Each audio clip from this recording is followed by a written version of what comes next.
ನನಗೆ ಈಗಲೂ ಆತ್ಮೀಯರೇ.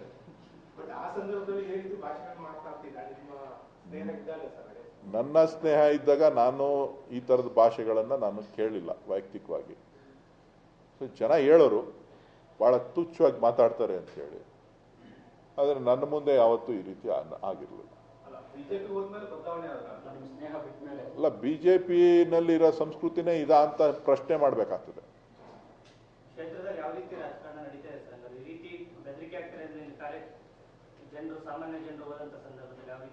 ಇಲ್ಲ, ನಾನು ನಮ್ಮ ಕಾರ್ಯಕರ್ತರಿಗೆ ಜನಸಾಮಾನ್ಯರಿಗೆ ಸ್ಪಷ್ಟವಾಗಿ ಹೇಳಿದ್ದೀನಿ, ನಾನು ಅಧಿಕಾರದಲ್ಲಿ ಇರ್ಬೋದು ಅಥವಾ ಇಲ್ಲದೆ ಇರ್ಬೋದು, ಯಾವುದೇ ಸಂದರ್ಭದಲ್ಲಿ ಕಾರ್ಯಕರ್ತರಿಗಾಗಲಿ ನಾಗರಿಕರಾಗಲಿ ಏನೇ ತೊಂದರೆ ಆದರೂ ಕೂಡ ನಾನು ನಿಮ್ಮ ಜೊತೆ ನಿಲ್ತೇನೆ ಅಂತಕ್ಕಂಥ ಮಾತನ್ನು ಸ್ಪಷ್ಟವಾಗಿ ನಾನು ಸೋತ ದಿನದಿಂದ ಹಿಡಿದು ಇವತ್ತಿನವರೆಗೂ ಹೇಳ್ತಾ ಇದ್ದೀನಿ. ಯಾರು ಕೂಡ ಅದ್ರ ಬಗ್ಗೆ ಎದುರುವಂಥದ್ದಾಗಲಿ ಬೆದರಿಕೆ ಎದುರಿಸ್ಕೊಳ್ಳೋವಂಥದ್ದಾಗಲಿ ಇಲ್ಲ. ಅದು ಅವ್ರ ಕಾಲ ಇತ್ತು, ಅವ್ರ ಸರ್ಕಾರ ಇತ್ತು, ಅವ್ರ ಪೊಲೀಸ್ ಸ್ಟೇಷನ್ಗಳಿತ್ತು.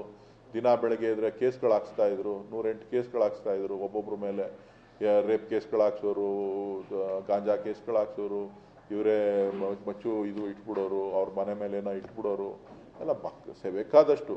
ಆದರೆ ಈಗ ಅದಕ್ಕೆಲ್ಲ ನಾವು ಅವಕಾಶ ಕೊಡೋದಿಲ್ಲ. ಇಲ್ಲ ಇಲ್ಲ ಇಲ್ಲ, ಒಂದು 5-6 ತಿಂಗಳು ಏನೋ ನನ್ನನ್ನು ಭೇಟಿ ಮಾಡಿದ್ರು. ನನಗೆ ತೊಂದರೆ ಆಗ್ತಾ ಇದೆ ಅಂತೇಳಿ ಅಧಿಕಾರಿಗಳಿಗೆ ತಿಳಿಸ್ತೀನಿ ಅಂತ ಹೇಳಿದ್ದೆ, ನಾನು ಮನವಿ ಮಾಡ್ತೀನಿ ನಾನು ಕೂಡ ಅಂತೇಳಿ. ಅದು ಬಿಟ್ಟರೆ ಅದಾದಮೇಲೆ ನನ್ನ ಹತ್ರ ಏನು ಭೇಟಿ ಮಾಡಿಲ್ಲ.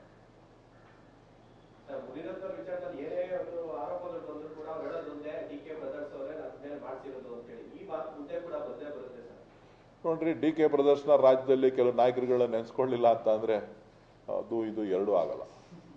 ಇದು ಆಗಲ್ಲ, ಇದು ಆಗಲ್ಲ. ಮೂರನೇದಿದೆ, ಅದು ಆಗದೇ ಇಲ್ಲ, ವರ್ಕ್ ಆಗಲ್ಲ. ನೀವೇ ಚೆಕ್ ಮಾಡ್ಕೋಬೇಕು.